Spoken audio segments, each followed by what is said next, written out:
Do you think that the value system could be enhanced depending on where this individual is planted?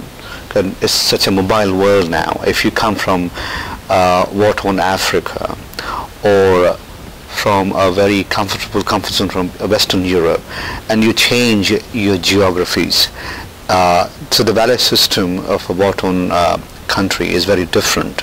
The struggles are different, and if that person individual is planted to a more comfort zone in Europe or in the United States, do you think there's a possibility that core values being enhanced and his perceptions then having, had that influence to change and look at things differently? It could be that they start, there's two directions. It could be that they come into this situation and they start mapping the environment as horrific, right, composed to their values. Sure.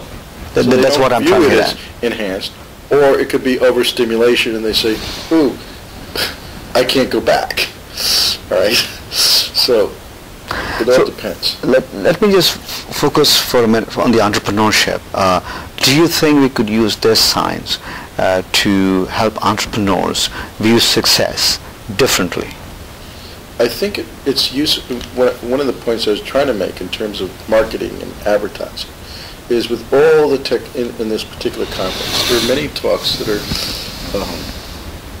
bringing light to new and wonderful technologies, how to reach the consumer better, more efficiently, and in larger quantities, and all these various gadgets and all this. And it's all wonderful, and I'm not saying anything against the technology.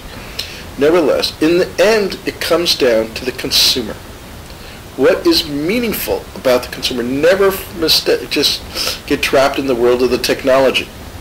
In the end, it's about the consumer. It's about your client. What is meaningful to them? And how do you market your products in a way that will allow them to want to purchase them? What about your products makes them feel good about themselves? It isn't necessarily about utility. It's about what's meaningful to them. So for example, let's take something that's not meaningful, or appears to be not meaningful. A luxury watch. A luxury watch that costs $40,000. You wouldn't normally buy a watch that costs $40,000. Do we buy it because of its utility? No. Oh. You can buy a $20 watch, a digital watch, that is far more accurate as a timepiece than a $40,000 watch. So it isn't a matter of utility. What is the matter? The person who purchased a $40,000 watch, for them, why do they do that? Is because they know in the circle that they move about in that exclusive circle, they know that people judge by various things, and they know that in their circle, they will know that that watch costs $40,000. Therefore, that is a measure of a success. It's a projection to the outside world and a projection to themselves that I have made it, I am at a certain level of success, I want others that I'm communicating in business with or whatever to know that I'm successful. And therefore, I might get new jobs or opportunities because people like to work with success. So if you understand that, that's important. Or take another example in the luxury market. A person who makes, let's say, $30,000 a year, in other words, not a high income, goes out and buys a $2,500 bag from Gucci. The utility of a bag can be got for a lot less than $100. So again, it's not the utility. So why does she spend almost a tenth of her income on a luxury bag? Because it's meaningful to her, because she wants to present to the world that she has some bit of success, and it makes her feel good about herself.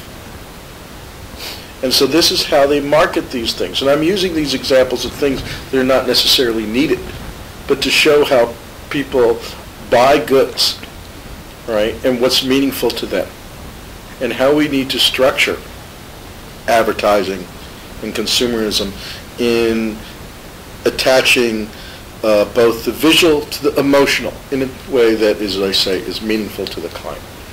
But lastly, I want to ask, there are some individuals who have achieved great amounts of wealth and prosperity, yet they do not subscribe to the ostentatious lifestyle of the rich and famous. They want to show humility. So a prime example could be Warren Buffett.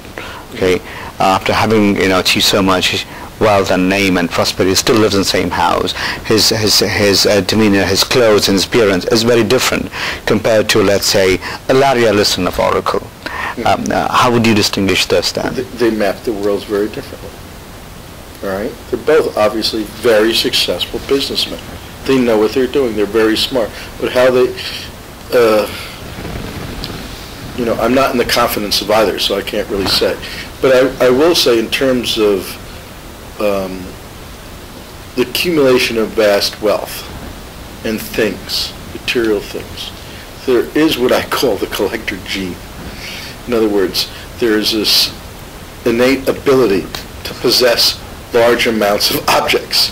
I think there's evolutionary reasons for this, right? Like a magpie, it collects lots of things, all right? And so they need to collect lots of art. They not collect this. And there may be other reasons there. They're hidden.